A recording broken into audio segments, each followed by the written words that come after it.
بسم اللہ الرحمن الرحیم، السلام علیکم۔ دا ویژن نیوز کے ساتھ میں ہوں فضیہ مصطفیٰ۔ ناظرین، صدر مملکت آصف علی زرداری نے پیکا ترمیمی بل 2025 پر دستخط کر دیے۔ صدر مملکت کے دستخط کے بعد متنازع پیکا ایکٹ اب قانون بن گیا ہے۔ پیکا ایکٹ ترمیمی bill, digital national Pakistan bill اور national commission on the status of women ترمیمی بل 2025 منظوری کے لیے ایوان صدر کو ارسال کیے گئے تھے۔ اس حوالے سے پارلیمنٹری رپورٹرز ایسوسی ایشن نے دعویٰ کیا تھا کہ جمعیت علماء اسلام فی کے سربراہ مولانا فضل الرحمان کی درخواست مانتے ہوئے صدر آصف زرداری نے صحافیوں کو اعتماد میں لینے تک متنازع پیکا ترمیمی بل پر دستخط روک دیے تھے، لیکن بعد میں صدر مملکت نے دستخط کر دیے۔ ناظرین، وفاقی حکومت نے 22 جنوری کو پیکا ایکٹ ترمیمی بل 2025 قومی اسمبلی میں پیش کیا تھا۔ The prevention of electronic crime act ترمیمی بل 2025 میں سیکشن 26A کا اضافہ کیا گیا تھا، جس کے تحت آن لائن جعلی خبروں کے مرتکب افراد کو سزا دی جائے گی۔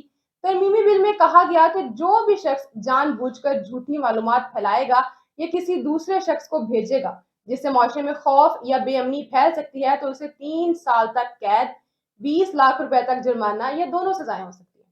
پیکا ایکٹ ترمیمی بل 2025 کے مطابق social media protection and regulatory authority کا مرکزی دفتر اسلام آباد میں ہوگا، جبکہ صوبائی دارالحکومتوں میں بھی دفاتر قائم کیے جائیں گے۔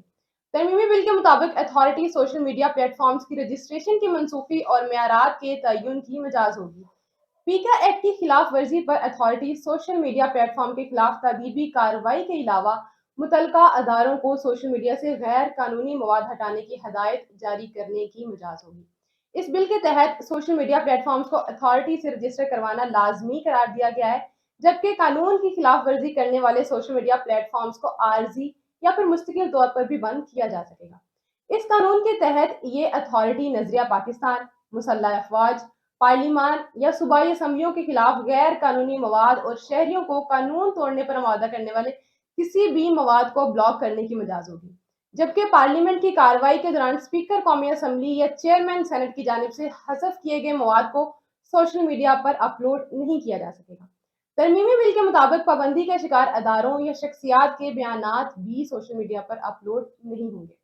ترمیمی بل کے مطابق اتھارٹی کل 9 ارکان پر مشتمل ہوگی۔ بیچلرز ڈگری ہولڈر اور متعلقہ فیلڈ میں کم از کم 15 سالہ تجربہ رکھنے والا شخص اتھارٹی کا چیئرمین تعینات کیا جا سکے گا۔ چیئرمین اور 5 اراکین کی تعیناتی 5 سالہ مدت کے لیے کی جائے گی۔ حکومت نے اتھارٹی میں صحافیوں کو بھی نمائندگی دینے کا فیصلہ کیا ہے۔ سافٹ ویئر انجینئر، ایک وکیل، سوشل میڈیا پروفیشنل بھی کمیٹی میں شامل ہوں گے۔ ترمیمی ایکٹ پر عمل درآمد کے لیے وفاقی حکومت سوشل میڈیا پروٹیکشن ٹریبیونل قائم کرے گی۔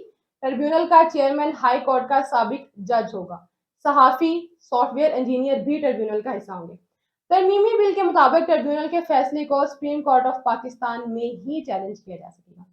ناظرین، گزشتہ روز قومی اسمبلی کے بعد سینٹ سے بھی پیکا ایکٹ کی منظوری کے دوران اپوزیشن کی جانب سے شدید مخالفت اور احتجاج کیا گیا، جبکہ صحافیوں نے بھی سینٹ اجلاس کی کارروائی کے دوران واک آؤٹ بھی کیا۔ صحافتی تنظیموں نے متنازع پیکا ایکٹ ترمیمی بل کے خلاف ملک گیر احتجاج کرتے ہوئے اسے کالا قانون قرار دیا۔ اس بل کے خلاف سیاسی جماعتوں کے کارکنوں نے بھی اس پر اپنے خدشات کا اظہار کیا۔ پاکستان تحریک انصاف کے رہنما اور ممبر قومی اسمبلی زرتاج گل نے دعویٰ کیا تھا کہ اس بل کا مقصد سوشل میڈیا کو لگام ڈالنا ہے، کیونکہ اب یہی ایک پلیٹ فارم باقی تھا جس پہ لوگ حکومت کے کرتوت سامنے لاتے تھے۔ انہوں نے کہا کہ پہلے حکومت نے فائر وال لگائی، اس سے کام نہیں بنا، تو اب یہ بل لے کے آئے ہیں۔ حکومت کی اتحادی جماعت پاکستان پیپلز پارٹی کے کچھ ارکان نے بھی اپنے تحفظات کا اظہار کیا۔ پاکستان پیپلز پارٹی سے تعلق رکھنے والے عبدالقادر پٹیل کا کہنا تھا کہ پاکستان پیپلز پارٹی اس حق میں نہیں ہے کہ لوگوں کی آواز دبائی جائے۔ اس کے برعکس حکومت اس بل کا دفاع کر رہی ہے اور حکومت کا دعویٰ ہے کہ اس قانون پر عمل درآمد ہونے سے ملک میں فیک نیوز کا خاتمہ ہوگا۔ وفاقی وزیر اطلاعات عطا تاڑن نے دعویٰ کیا کہ یہ قانون ورکنگ جرنلسٹ کے خلاف نہیں، بلکہ یہ قانون صرف ڈیجیٹل میڈیا پر نفرت پھیلانے والوں کے خلاف ہوگا اور پیشہ ور صحافیوں کو تحفظ فراہم کرے گا۔ ناظرین، وفاقی وزیر اطلاعات کا یہ دعویٰ اپنی جگہ ہے، مگر ماضی میں دیکھا گیا ہے کہ اس طرح کے قوانین ورکنگ جرنلسٹ اور تنقیدی آوازوں کو دبانے کے لیے بھی استعمال ہوتے رہے ہیں۔ یہ بات سچ ہے کہ آج کے ڈیجیٹل دور میں فیک نیوز واقعی ایک بہت بڑا مسئلہ ہے اور ایک ریگولیٹری باڈی کا ہونا بھی ضروری ہے کہ جیسے پیمرا الیکٹرانک میڈیا کو کنٹرول کرتا ہے، ویسے ہی ڈیجیٹل میڈیا کے لیے کوئی الیکٹرانک باڈی ہو۔ مگر پیکا پر سب سے بڑا اعتراض یہی ہے کہ حکومت اس قانون کو